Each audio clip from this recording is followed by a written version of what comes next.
my 04 E55 AMG.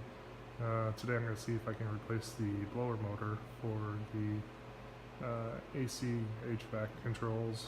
It's been making some squeaking noises, and I'm going to attempt to do the blower motor and see if that addresses it.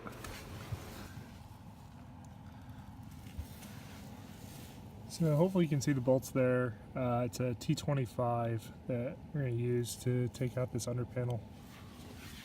So there's a couple bolts there, and then the under panel just kind of pulls down like so. Take that out of the way. So once you get that out, these are the screws. So let's see what it looks like.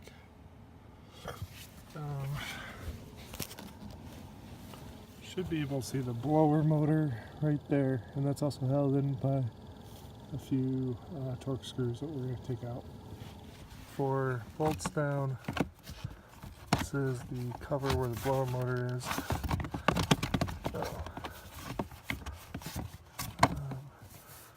We're going to take the harness off first, so I'm going to do that quick. So now with that cover off, you can actually see the blower motor. So there's a few screws there I'm going to take out.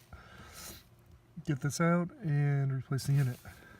So with the 4 bolts out, this is the blower motor. So this is the old motor. You see, it's quite dirty. Probably just with age. Needs to be replaced. It's not really serviceable. At least to the point where it's worth it. Not too expensive to replace, so I'm just going to replace the whole unit. Get the new one assembled and put back in. So this is the old blower motor right here, and this is the new unit. So there's some electronics I need from here immediately transferred over here. I'm going to do that quickly and then get the unit back into the car.